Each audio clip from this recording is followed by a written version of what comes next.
আসসালামু আলাইকুম ওরহমতুল্লাহি ওবরাকাতু। প্রিয় ভাই ও বোনেরা, ইসলামের এমন অনেক আমল আছে যেগুলো ছোট হলেও তার ফজিলত অনেক বড়। আজ আমি আপনাদেরকে এমন একটি আমল জানাবো যা যদি বৃহস্পতিবার আসরের নামাজের পর 11 বার পড়া হয়, আল্লাহ তাআলা সব গুনাহ ক্ষমা করে দেন এবং মানুষের মনের আশা পূর্ণ করে দেন ইনশাআল্লাহ। প্রিয় দর্শক, সপ্তাহের দিনগুলোর মধ্যে বৃহস্পতিবার একটি বরকতময় দিন।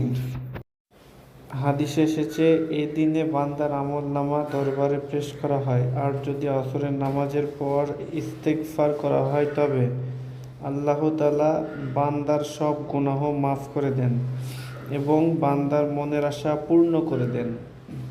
রাসূলুল্লাহ সাল্লাল্লাহু আলাইহি সাল্লাম বলেছেন, যে ব্যক্তি আল্লাহর কাছে ক্ষমা প্রার্থনা করে আল্লাহ তার সকল গুনাহ ক্ষমা করে দেন এবং যে দোয়া করে আল্লাহ তাকে কবুল করেন। তিরমিজি শরীফের হাদিস। বিশেষ দোয়া 11 বার পড়তে হবে। আস্তাগফিরুল্লাহ আজিমাল্লাজি লা ইলাহা ইল্লা হুয়াল হাইয়ুল কাইয়ুম ওয়াতুবু ইলাইহি, অর্থ আমি মহান আল্লাহর নিকট ক্ষমা চাই, যিনি ব্যতীত আর কোনো উপাস্য নেই। তিনি চিরঞ্জীব, সর্বকালের ধারক, আর আমি তারই দিকে তওবা করি। বৃহস্পতিবার আসরের নামাজের পর এই দোয়াটি 11 বার পড়ুন। আল্লাহ আপনার সব গুনাহ মাফ করবেন, দুনিয়া ও আখিরাতে আপনার সকল নেক আশা পূর্ণ করবেন।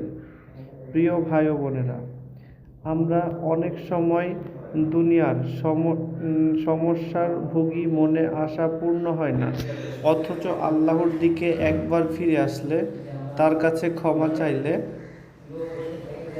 আল্লাহ তাআলা অবশ্যই আমাদের ক্ষমা করবেন। তার শেখানো দোয়া পড়লে সকল সমস্যার সমাধান হয়। তাই আসুন, বৃহস্পতিবার আসরের পর এই দোয়াটি 11 বার পড়া আমাদের জরুরি। ভিডিওটি যদি ভালো লাগে তাহলে লাইক, কমেন্ট এবং শেয়ার করুন এবং অন্য মুসলিম ভাইদের উপকৃত করার জন্য ভিডিওটি শেয়ার করে দেন। নিয়মিত ভিডিও পেতে আমাদের চ্যানেলটি সাবস্ক্রাইব করুন।